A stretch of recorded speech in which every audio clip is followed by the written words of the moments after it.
পাকিস্তান সফরের সুখস্মৃতি ভুলে ভারত চ্যালেঞ্জ নিতে প্রস্তুত লিটন দাস।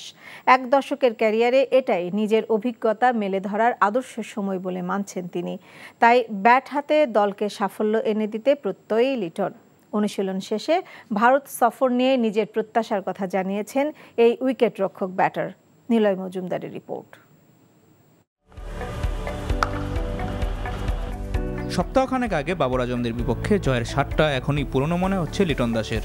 সামনে ভারতের মাটিতে শক্তিশালী বোলিংয়ের বিপক্ষে 2 টেস্ট আরও কঠিন হতে যাচ্ছে বাংলাদেশের জন্য।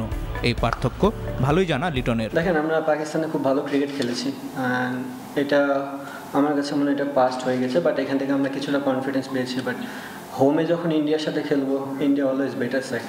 সো আমি বলবো না যে খুব চ্যালেঞ্জিং হবে না, আবার খুব সহজ হবে। জিনিসটা তাদের কন্ডিশনে তারা খুব ভালো দল এবং তাদের টেস্ট ক্রিকেটের যদি র্যাঙ্কটা দেখেন খুব উপরে, তো আমার মনে হয় আমাদের জন্য খুব চ্যালেঞ্জিংই হবে।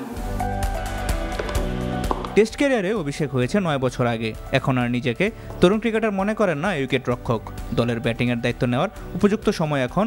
লিটন হাঁটতে চান সেই পথেই। অলমোস্ট 9-10 বছর হয়ে গেছে ক্রিকেট খেলতে, সো ওইটুকু এক্সপিরিয়েন্স তো হয়েছে। এখনই সময় দায়িত্ব নেওয়ার, তো দায়িত্ব যদি এখন না নিই তো আর কবে। সো সুযোগ পেলে আমি বলতেছি যে জিনিসটা যে দায়িত্ব নেওয়ার সময় এসেছে, বাট জিনিসটা এই না যে প্রতি ম্যাচে আমাকে দায়িত্ব নিতে হবে। আমি মানুষ, আমাদের মিস্টেক হতে পারে। পাকিস্তানের বিপক্ষে কোকাবুরা বলে খেললেও ভারতের বিপক্ষে বাংলাদেশ খেলবে এসজি বলে। কোকাবুরার তুলনায় এসজি বলে পুরনো বলে ব্যাটিং করাটা কঠিন, বলারও পান বাড়তি সুবিধা। ঘরোয়া ক্রিকেটে 14 বছর ধরে কম বেশি এসজি বলে খেলে আসা লিটনদের তাই পরীক্ষার খাতায় প্রশ্নপত্র অনেকটাই পরিষ্কার।